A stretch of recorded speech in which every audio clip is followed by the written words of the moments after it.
wawili, kuna nafasi ndogo sana ya Simba kuweza kupenetrate defense yako na kuweza kupata magoli. Ni kitu ambacho timu nyingi tayari zimekimaster.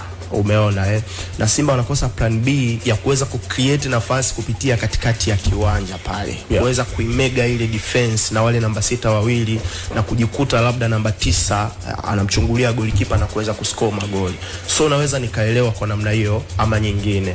Lakini tukitazama mechi ya jana bwana Paul Mkai, credit sana kwa TRA.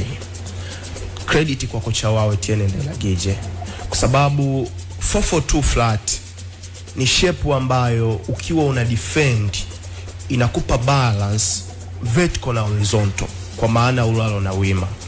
Kwa maana ya wima unakuwa na wachezaji 6, kwa sababu kuna wawili ambao wanatengeneza line ya kwanza, and then watakutana na namba 6 wawili na ma center back wawili, and then ulalo kuna ma full back wawili ambao wanakuwa wako wide na mawinga wawili. Kwa ina maana katika ulalo unakuwa na wachezaji 4, lakini katika wima unakuwa na wachezaji 6.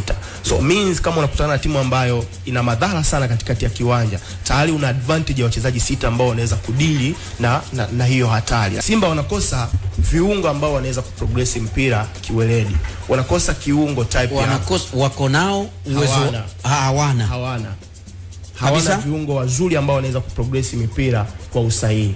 Type ya mtu kama Ngoma, mtu ambaye anaweza kupiga pasi ndefu kwa usahihi na kuwatuma wale mawinga waweze kuattack mianya nyuma ya safu ya ulinzi ya timu pinzani. Hawana huyo mtu. Kagoma sio aina yake ya mchezaji. Kagoma hawezi kupiga pinpoint tuseme mita 15, mita 20 kwa usahihi. Libase Gwe akaataki ile nafasi nyuma ya mstari wa ulinzi au Anseti Aula au Mwalimu na Simba wakafanikiwa kupata nafasi.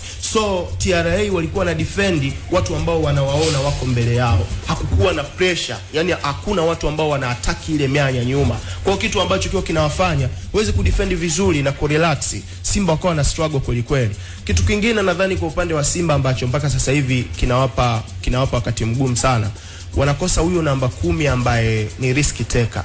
Yani kwamba anaweza akaamua akapokea mpira and then aka-release pass kwa haraka sana. Kitu ambacho kwangu mimi Jean Chalea huwa alikuwa anafanya. Hadi kesho naamini Simba alifanya mistake sana kumwacha mtu kama Jean Chalea huwa. Kwa sababu kwa sasa kwenye timu sioni risk taker. Chama hajawahi kuwa risk taker. Even hata Mahema jana hakuonesha kama yeye ni risk taker, kwamba anaweza kureceive mpira kwa wakati aka-release and then mawinga wakatembea au Mwalimu akatembea na Simba wakapata nafasi. Lakini Jean Chalea huwa alikuwa ni aina mchezaji ambaye timu inaweza kacheza vibaya